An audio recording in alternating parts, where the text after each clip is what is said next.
மரி Elizabeth ஸ்பான்ஹேக் ஒரு நாள் மாயமா மறைஞ்சு போயிடுறா. 18 வயசு பொண்ணு திடீர்னு காணாம போறாங்கிறது சாதாரண விஷயமா என்ன? அவளுக்கு என்ன ஆயிருக்குமோ, யார் என்ன பண்ணாங்களோன்னு ஊரே பதறிச்சு.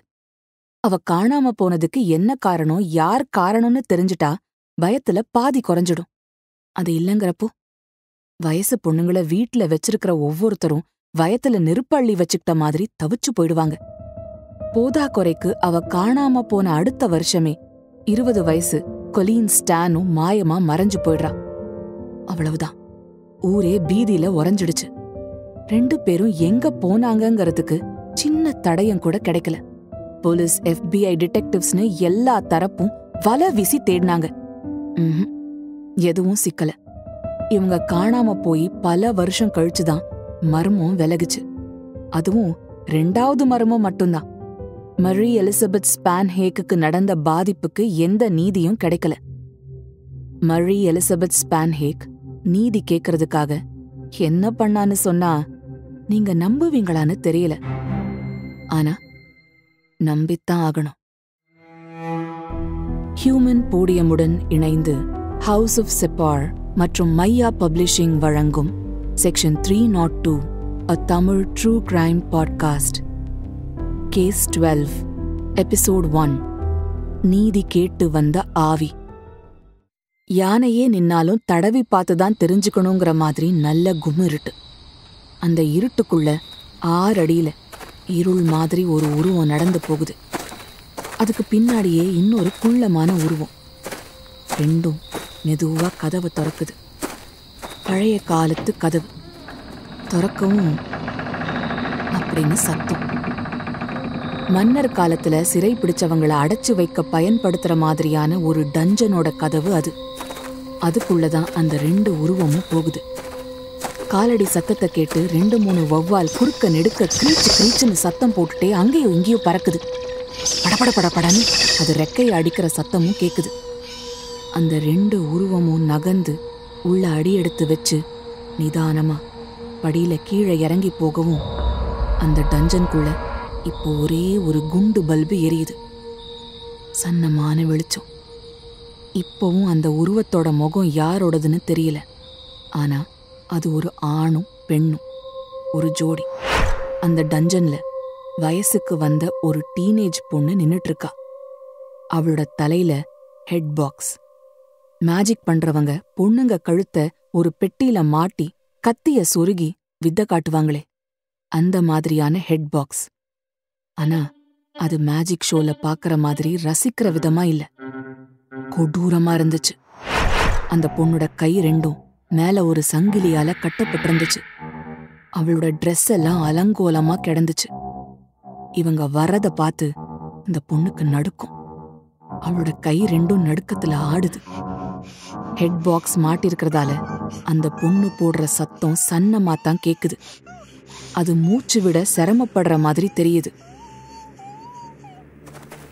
இவங்க 2 பேரும் அந்த பொண்ணு கிட்ட வராங்க.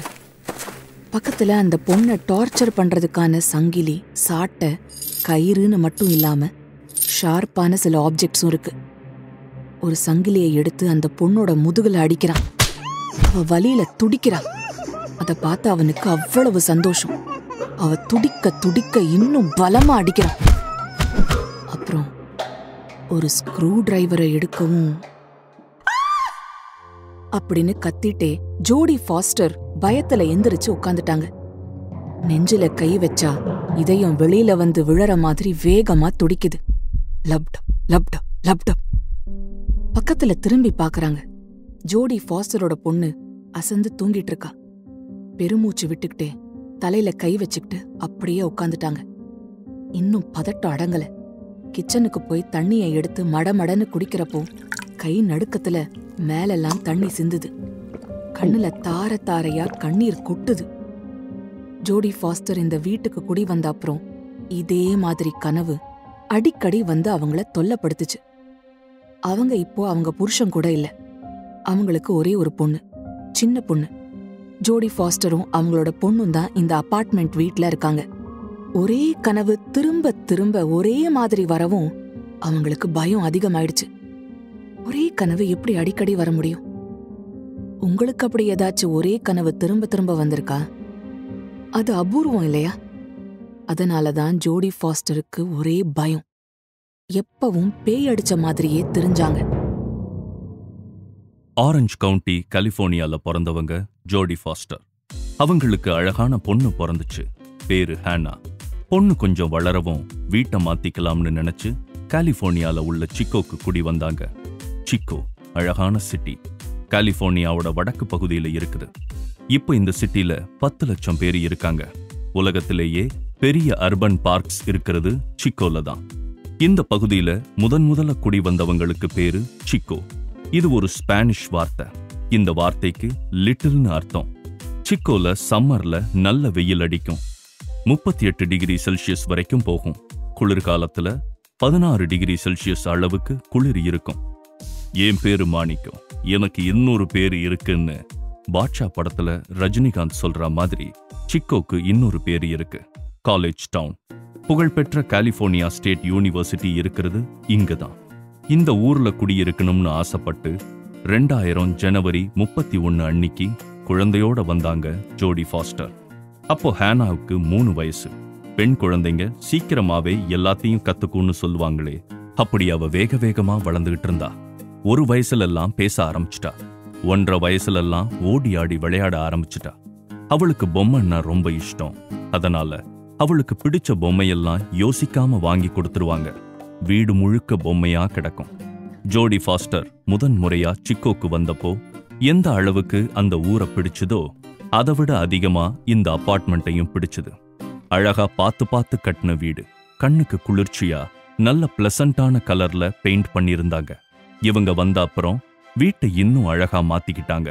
செடி வைக்கிறது, பெயிண்டிங்ஸ் வாங்கி மாற்றுறது, மிதமான லைட் வெளிச்சமா பல்பு வாங்குறதுன்னு ரசிச்சு வீட்டை அழகுபடுத்தினாங்க. ஆனா கொஞ்ச நாள்லயே இங்க ஏதோ சரியில்லையேன்னு அவங்களுக்கு தோணுச்சு. ஃப்ரெண்ட்ஸ் கிட்ட எல்லாம், இந்த வீட்டுக்கு வந்ததுல இருந்து மனசே சரியில்லை, நிம்மதியே இல்ல அப்படின்னு புலம்ப ஆரம்பிச்சாங்க. ஏன்னு காரணம் கேட்டா அவங்களுக்கு சொல்ல தெரியல. என்னன்னே தெரியல, ஏதோ சரியில்லை, ஒரு மாதிரி ஸ்மெல் வருது. முதல்ல ஏதோ கெமிக்கல் ஸ்மெல்னு நினைச்சேன். ஆனா அப்படி இல்ல, வேற ஏதோ மோசமான ஸ்மெல், எங்க இருந்து வருதுன்னு தெரியல அப்படின்னு சொல்லுவாங்க. இப்படி சொன்னாலும் அவங்க உடனே தனக்குள்ளேயே, ஜோடி ஏன் இப்படி நினைக்கிற? எதுவுமே இல்ல, புது லைஃப் ஆரம்பிச்சிருக்க, சும்மா கண்டதையும் போட்டு குழப்பிக்காத. அழகான பொண்ணு இருக்கா, நீயும் அவளும்தான், அமைதியா சந்தோஷமா வாழ கத்துக்க அப்படின்னு சொல்லிப்பாங்க. அப்போ ஒரு நாள் ஹேனாவுக்கு சிவப்பு கலர்ல, பச்சை கலர்ல, நீல கலர்லன்னு விதவிதமா ஷூஸ் வாங்கி வச்சிருந்தாங்க. ஆனா அவளுக்கு பிங்க் கலர் ஷூ தான் ரொம்ப பிடிக்கும்.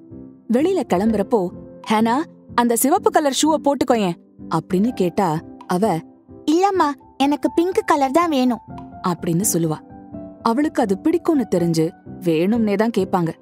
அவங்க எத்தனை தடவை கேட்டாலும் அவ பிங்க் பிங்க் பிங்க் தான் சொல்லுவா.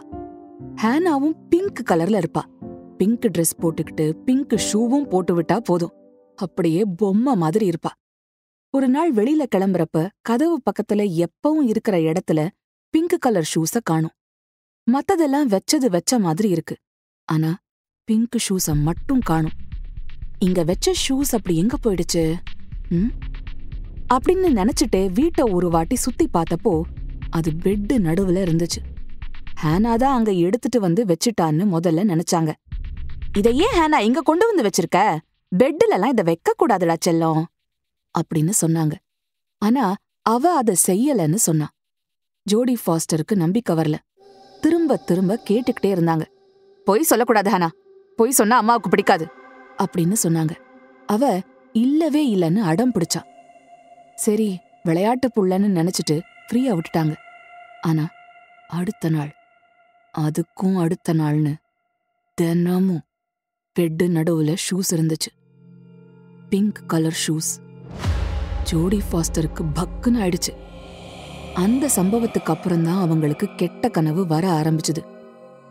தன்னை சுத்தி ஏதோ அமானுஷ்யமா நடக்குதுன்னு அவங்க உணர்ந்த அப்புறம் அவங்களுக்கு விதவிதமா வினோதமான கனவுலாம் வர ஆரம்பிச்சுது. சீக்கோல இருக்கிற ஒரு தெருவுல ஒரு அழகான பொண்ணு நடந்து போறா. ப்ளூ கலர் கார்ல ஒரு ஜோடி அந்த வழியா போறாங்க. ஏற்கனவே டஞ்சன் கனவுல பார்த்த அதே ஜோடி. நடந்து போயிட்டு இருக்கிற பொண்ணுகிட்ட ரைடு வேணுமான்னு கேக்குறாங்க. அவளும் ஓகேன்னு சொல்றா. அப்புறம் அந்த பொண்ணுக்கு பின்பக்கமா வந்து கர்ச்சீஃபை வச்சு அவளோட முகத்தை அமுக்குறாங்க. இப்படி அமுக்குறப்போ ஜோடி ஃபாஸ்டர் பயந்து முழிச்சிடுவாங்க. அவங்களையே மூக்குல வச்சு அமுக்குன மாதிரி பதட்டமாயிடுவாங்க. அப்போ ஒரு நாள்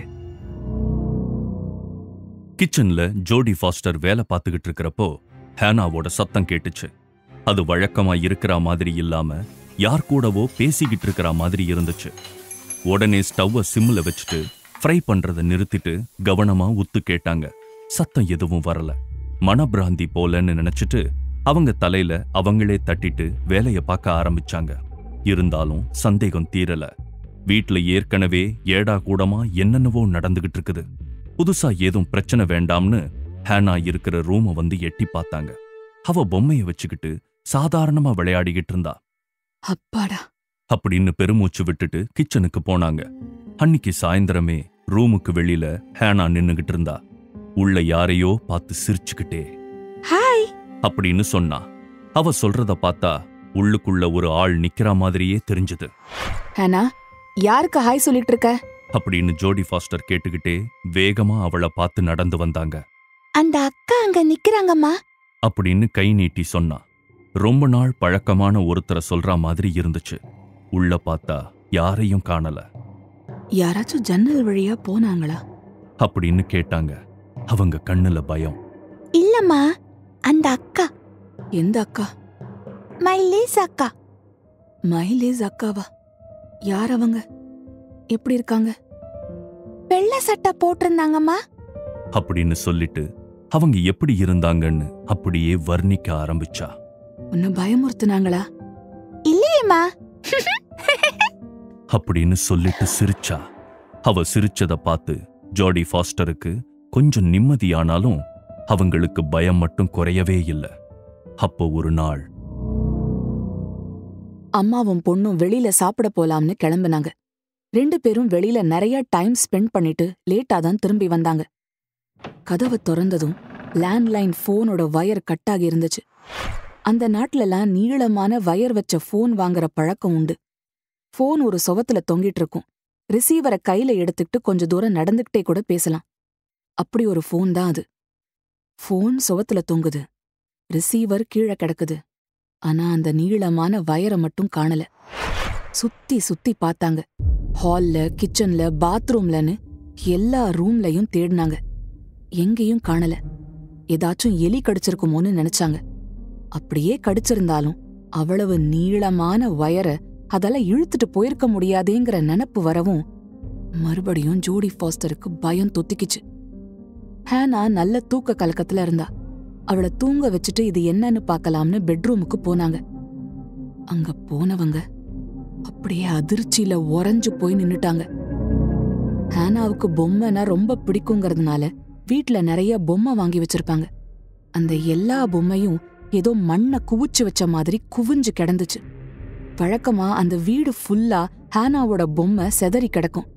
அவளுக்கு அது ஒரு விளையாட்டு. வீட்டுக்குள்ள எங்கெல்லாம் சுத்துறாளோ அங்கெல்லாம் பொம்மையை எடுத்துட்டு போய் போட்டுருவா. முதல்ல எல்லாத்தையும் ஜோடி ஃபாஸ்டர் அடுக்கி வச்சிட்டு இருந்தாங்க. அப்புறம் அவங்களும் அங்கங்கேயே கிடக்கட்டோன்னு விட்டுட்டாங்க. இப்போ அந்த எல்லா பொம்மையும் ஒரு இடத்துல குவிஞ்சு கிடந்துச்சு. ஸ்லீப் அண்ட் ஸ்னோர் ஏர்னி டால்னா ஹேனாவுக்கு ரொம்ப பிடிக்கும். சிவப்பு கோடும் வெள்ளக்கோடும் போட்ட சட்டை, ஆரஞ்சு முகம், கோமாளி வச்சிருக்கிற மாதிரி சிவப்பு மூக்கு, ஜோக்கர் படத்துல வர வில்லன் மாதிரி சிரிச்ச வாய், முள்ளு முள்ளா முடின்னு அந்த பொம்மைய பார்க்கவே ஒரு மாதிரி வினோதமா இருக்கும். அந்த பொம்மை இப்போ இந்த குவியலுக்கு மேல தனியா கிடந்துச்சு. அதோட கழுத்தை நெரிக்கிற மாதிரி டெலிபோன் வயர் பின்னி இருந்துச்சு. தூக்கு மேட கயித்துல போடுற மாதிரி முடிச்சு. அதை பார்த்ததும் ஜோடி ஃபாஸ்டர் நடுங்க ஆரம்பிச்சிட்டாங்க. பக்கத்துல நின்னுட்டு இருந்த ஹேனாவை தூக்கிக்கிட்டு வாசப்படிக்கு ஓடினாங்க. அவங்களோட பதட்டம் அடங்கறதுக்கு ரொம்ப நேரம் ஆச்சு. பக்கத்து வீட்ல எல்லாம் எல்லாரும் தூங்கிட்டாங்க. யாருக்கிட்டையும் இதை ஷேர் பண்ணவும் முடியல. 3 வயசு பொண்ணு கிட்ட புலம்பவும் முடியல. தான் அழறத பார்த்துட்டு பொண்ணு மிரண்டுடுவாளேன்னு அதையும் கட்டுப்படுத்திக்க வேண்டியிருந்துச்சு. மூச்சு முட்டுற மாதிரி ஃபீல் பண்ணாங்க. இதுக்கப்புறமும் அமைதியா இருக்கக்கூடாதுன்னு சீக்கோ போலீஸுக்கு கால் பண்ணி எல்லாத்தையும் விலாவாரியா சொன்னாங்க. போலீஸ் தரப்புல காது கொடுத்து கேட்டுக்கிட்டாங்கனாலும் இப்ப அதுக்கு என்ன பண்றதுங்கிற மாதிரி தான் ரியாக்ட் பண்ணாங்க. ஒரு வழியா ஹேனாவை தூங்க வச்சுட்டு அப்புறம் கஷ்டப்பட்டு ஜோடி ஃபாஸ்டரும் தூங்கினாங்க. அன்னைக்கு ராத்திரி கனெக்ஷன் வராத டிவியில புள்ளி புள்ளியா வரும்போது ஒரு சத்தம் வருமே, அந்த சவுண்ட்ல வீடே அலறத கேட்டு ஜோடி ஃபாஸ்டரோட தூக்கம் கலைஞ்சு போச்சு. அது ரிமோட் இல்லாத பழைய காலத்து டிவி.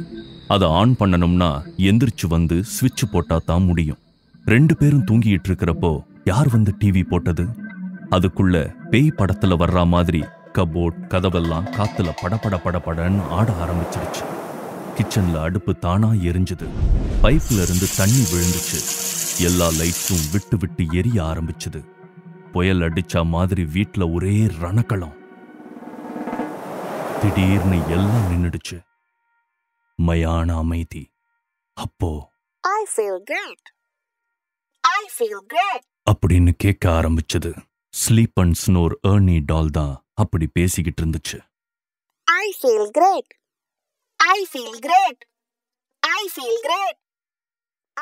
நிக்கவே இல்ல. அந்த பொம்மையை எடுத்து அதோட பேட்டரியை தூக்கி போட்டாங்க. கையில எடுக்கவும் நின்னு போன சத்தம் திரும்ப கீழே போடவும் மறுபடியும் கேட்க ஆரம்பிச்சது.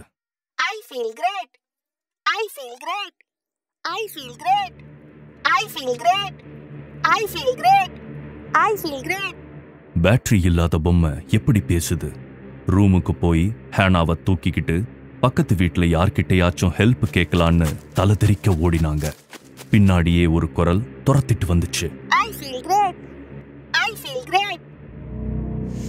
ஒரு கொடூரமான கனவு நிஜத்துல நடக்கிற மாதிரி ஆயிடுச்சு. அவங்களுக்கே சந்தேகம் வந்துடுச்சு. எது கனவு எது நெஜம்னு பிரிச்சு பார்க்க முடியாத அளவுக்கு அவங்களோட நிலைமை கை மீறி போயிட்டு இருந்துச்சு. விடியற வரைக்கும் ஜோடி ஃபாஸ்டர் வீட்டுக்குள்ளேயே போகல. பக்கத்து வீட்டுல குழந்தைய தூங்க வச்சுட்டு விடிஞ்சதும் எந்திரிச்சு வெளியில வந்தாங்க. இன்னும் அந்த அபார்ட்மெண்ட் முழிக்கல. ஜோடி ஃபாஸ்டர் ஒரு ஓரமா உட்காந்து அழ ஆரம்பிச்சிட்டாங்க. அவங்களுக்கு வாய் விட்டு மனசார அழணும் போல இருந்துச்சு. தேம்பி தேம்பி அழுதுட்டு இருந்தாங்க.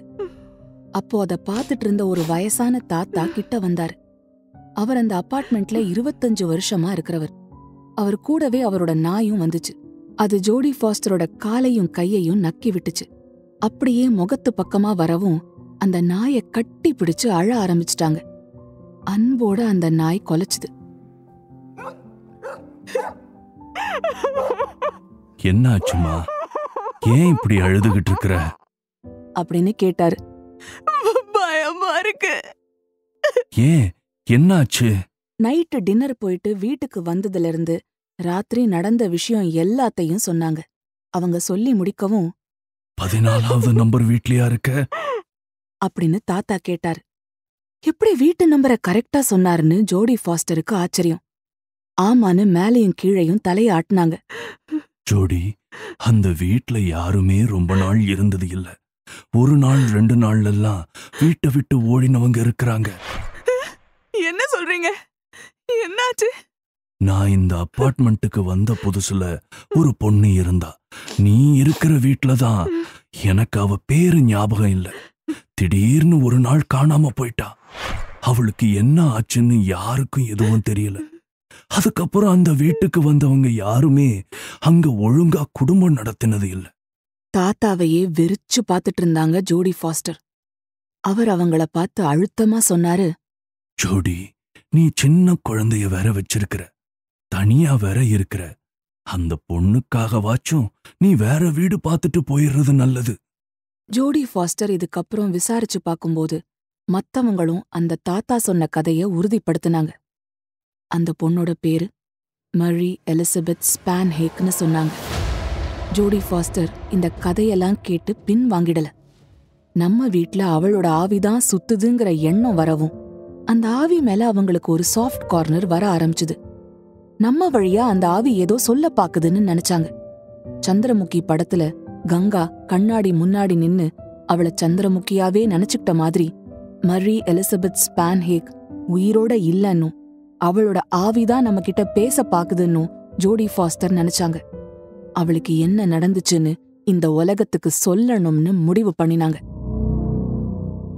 1976 ஜனவரி 31 அன்னிக்கு மேரி எலிசபெத் ஸ்பான்ஹேக் அவளோட பாய் ஃப்ரெண்ட் ஜான் பரூத் கூட சிக்கோல இருக்கிற ஃப்ளீ மார்க்கெட்டுக்கு போனா. அப்பார்ட்மெண்ட்ல இருந்து பக்கம்தான். கொஞ்ச நேரத்திலேயே அவளுக்கும் அவளோட பாய் ஃப்ரெண்ட் ஜானுக்கும் சின்ன சண்டை வந்துருச்சு. அதனால மரி பாதியிலேயே கோச்சுக்கிட்டு வீட்டுக்கு கிளம்பிட்டா. அவ பாய் ஃப்ரெண்ட் அவளை வீட்டுல விடுறதா சொன்னான். ஆனா அவ கேட்கல. ஜான் கொஞ்ச தூரம் அவ போற வரைக்கும் பார்த்துக்கிட்டே நின்னான். அப்புறம் கிளம்பி போயிட்டான். மரி எலிசபெத் ஸ்பான்ஹேக் அந்த ஊருக்கு புதுசு. அந்த அப்பார்ட்மெண்ட்டுக்கு வந்து 2 மாசம்தான் ஆகுது. அந்த ஊரு அவளுக்கு பழகலனாலும் அவ தைரியமான பொண்ணுங்கிறதுனால எதுக்கும் பயப்படாம சுத்துவா. இது அவனுக்கும் தெரியும். அதனால பெருசா அலட்டிக்காம கிளம்பிட்டான். ஜான் கொஞ்ச நேரம் கழிச்சு சமாதானப்படுத்துறதுக்காக அவளுக்கு கால் பண்ணா. அவ போனை எடுக்கல. கொஞ்ச நேரம் கழிச்சு மறுபடியும் ட்ரை பண்ணா. அப்பவும் எடுக்கல. இப்படி பண்ற ஆள் இல்ல அவ. அதுவும் ஒரு சின்ன பிரச்சனைக்காக நிச்சயமா இப்படி பண்ண மாட்டா. அதனால அவனுக்கு லேசா சந்தேகம் வந்துச்சு. ஏதோ தப்பா நடந்திருக்குமோன்னு அவனுக்கு உள்ளூர தோணுச்சு. உடனே கிளம்பி அவ அப்பார்ட்மெண்ட்டுக்கு வந்தான். அங்க அவ இல்ல. அவ வழக்கமா போற எல்லா இடத்துலயும் தேடி பார்த்தான். தெரிஞ்சவங்க கிட்டெல்லாம் விசாரிச்சு பார்த்தான். எந்த தகவலும் கிடைக்கல. உடனே சிக்கோ போலீஸ் ஸ்டேஷனுக்கு போய் கம்ப்ளைண்ட் கொடுத்தான். மரி எலிசபெத் ஸ்பான்ஹேக் காணாம போன அதே நாள்ல தான், அதாவது ஜனவரி 31 அன்னிக்குத்தான் 24 வருஷம் கழிச்சு ஜோடி ஃபாஸ்டர் இந்த வீட்டுக்கு குடி வந்தாங்க. ஜோடி ஃபாஸ்டர் கிட்ட அந்த தாத்தா பேசின அப்புறம் அவங்களுக்கு வர்ற கனவு ரொம்ப வினோதமா மாற ஆரம்பிச்சுது. இப்பவும் அதே ஜோடி, ஒரு வீடு, நல்ல கும்மிருட்டு, டஞ்சன். இப்போ அந்த பொண்ணுகிட்ட இந்த ஜோடி செக்ஷுவல் டார்ச்சர் பண்றாங்க. இந்த கனவை ஜோடி ஃபாஸ்டர்னால தாங்கிக்கவே முடியல. ஏதோ தனக்கே நடந்த மாதிரி துடிச்சு போயிட்டாங்க. PTSD வந்த மாதிரி இருந்துச்சு. PTSDனா போஸ்ட் ட்ரோமேட்டிக் ஸ்ட்ரெஸ் டிசார்டர். வாழ்க்கையில முன்னாடி நடந்த ஏதாவது கொடூரமான அனுபவம் திரும்ப திரும்ப ஞாபகம் வருது. அதனால வர ட்ராமா, கொடூரமான கனவு, நிஜத்துல நடக்கிற சாதாரண விஷயமும் அந்த பழைய கொடூரமான அனுபவத்தை ஞாபகப்படுத்துறது, இதெல்லாம் PTSDயோட அறிகுறி. ஜோடி ஃபாஸ்டருக்கு இப்போ அப்படித்தான் இருந்துச்சு. இதோட சேர்த்து உடம்பு சரியில்லாமலும் போச்சு. சும்மா சும்மா வேத்து ஊத்தும். மரி எலிசபெத் ஸ்பான்ஹேக்கு ஜோடி ஃபாஸ்டர் ஏதாச்சும் உதவி பண்ணணும்னு நினைச்சாங்கதான். ஆனா மரி எலிசபெத் ஸ்பான்ஹேக் என்ன சொல்ல வரான்னு ஜோடி ஃபாஸ்டர்னால புரிஞ்சுக்க முடியல. இதுக்கு மேலையும் இங்க இருந்தா சரியா வராதுன்னு தோணுச்சு. அதுவும் தன்னோட பொண்ணுக்கு ஏதாச்சும் ஆயிடுமோன்னு ரொம்ப பயந்தாங்க. அதனால வீட்டுக்கு வந்த 2 மாசத்துல வீட்டை காலி பண்ணிட்டு கிளம்பினாங்க. அதே ஊர்லயே வேற வீடு பார்த்து குடி போயிட்டாங்க. இதுக்கப்புறம் எதுவும் நடக்காதுன்னு நினைச்சா மரி எலிசபெத் ஸ்பான்ஹேக் பின்னாடியே துரத்திட்டு வந்தா. வீட்ல அமானுஷ்யமா நடக்கிறது நின்னுடுச்சுனாலும் கனவு மட்டும் விடாம வந்துட்டே இருந்துச்சு. இத அவங்களால புரிஞ்சுக்க முடியல. ஒரு நாள் பழைய அப்பார்ட்மெண்ட்டுக்கு வந்து அந்த தாத்தா கிட்ட பேசினாங்க. நான் இந்த வீட்டை விட்டு போனதுக்கு அப்புறமா எல்லாம் சரியாயிடும்னு நினைச்சேன். ஆனா என்ன துரத்தி துரத்தி வரா. இதுக்கு முன்னாடி இங்க இருந்தவங்களுக்கும் இப்படித்தான் நடந்திருக்கா? தாத்தா ஆமான்னு சொல்லுவாருன்னு நினைச்சாங்க. ஆனா அவர் அப்படி நடந்ததே இல்லைன்னு சொன்னாரு. இங்க இருந்து போனவங்க யாரும் அந்த மாதிரி சொன்னதில்லைன்னு சொன்னாரு. அப்புறம், சிலருக்கு ஸ்பிரிச்சுவல் பவர் இருக்கும். உன்கிட்ட அது இருக்கு. அதனால தான் விடாம உன்னை துரத்துது. உன் பொண்ணு வேற பாத்துச்சுன்னு சொன்னல்ல, அப்போ அதுகிட்டையும் ஸ்பிரிச்சுவல் பவர் இருக்குன்னு தான் அர்த்தம். உன்னோட பொண்ணாச்சே அப்படின்னு அவர் சொன்னதை கேட்டு ஜோடி ஃபாஸ்டர் என்ன மனநிலைக்கு போனாங்கங்கிறத வார்த்தையால சொல்ல முடியாது. தாத்தா சொன்னத ஓரளவுக்கு நம்பினாங்கன்னாலும் அவங்களுக்குள்ள ஒரு கேள்வி இருந்துகிட்டே இருந்துச்சு. Why me? கொஞ்ச வருஷம் கழிச்சுதான் அதுக்கு பதில் தெரிஞ்சது. ஜோடி ஃபாஸ்டர் அவங்களோட பழைய காதலன் கிட்ட இருந்து பிரிஞ்சு வந்துட்டாங்கன்னாலும் அவரோட டச்ல தான் இருந்தாங்க. நல்ல நண்பர்களா ரிலேஷன்ஷிப்பை கண்டினியூ பண்ணிக்கிட்டு இருந்தாங்க. இந்த வீட்ல ஃபேஸ் பண்ண எல்லா பிரச்சனையையும் அவர்கிட்ட ஷேர் பண்ணிக்கிட்டாங்க. அப்போ ஒரு நாள் அவர் ஜோடி ஃபாஸ்டர் வீட்டுக்கு அடிச்சு புடிச்சு வந்தாரு. வீட்டுக்குள்ள வரப்பவே ஜோ ஜோ அப்படின்னு பேரை சொல்லி கத்திட்டு வந்தாரு.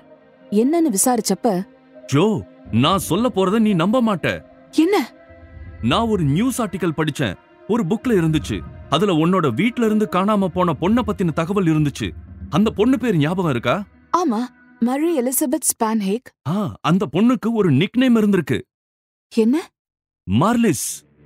ஹானா ஒரு அக்கா கூட பேசிட்டு இருந்தான்னு சொன்னாளே, அந்த அக்கா பேரை மை லிஸ்ன்னு தான் சொல்லியிருந்தா. ஜோடி ஃபாஸ்டருக்கு இதயம் நிக்கிற மாதிரி ஆயிடுச்சு. ஹானா, யாருக்கு ஹாய் சொல்லிட்டு இருக்க? அந்த அக்கா அங்க நிக்கிறாங்கம்மா. யாராச்சும் ஜன்னல் வழியா போனாங்களா? இல்லம்மா, அந்த அக்கா. எந்த அக்கா? மை லிஸ் அக்கா. அந்த கட்டுரையை கேட்டு வாங்கி படிச்சாங்க. அதுல மார்லிஸோட போட்டோ இருந்துச்சு. ஹானா கிட்ட கேட்டாங்க, 14 நம்பர் வீட்ல ஒரு அக்காவை பார்த்தேன்னு சொன்னியே, ஞாபகம் இருக்கா ஹானா? இருக்குமா. அவங்க பேரு என்னன்னு சொன்ன? My Liz. எஸ். அவங்க முகம் ஞாபகம் இருக்கா உனக்கு? நல்ல ஞாபகம் இருக்கே அப்படின்னு சொல்லவும் புக்ல இருந்த போட்டோவை ஹானா கிட்ட காட்டினாங்க. நடுவகடு எடுத்து சீவி இருந்துச்சு. ப்ளூ கலர்ல கண்ணு, பிரவுன் கலர்ல முடி, பெரிய உதடு, சிரிச்ச முகம். ஹானா அதை பார்த்துட்டு சொன்னா, இவங்கதாம்மா, இவங்களதான் நான் பார்த்தேன். Perfect victim, the true story of the girl in the box.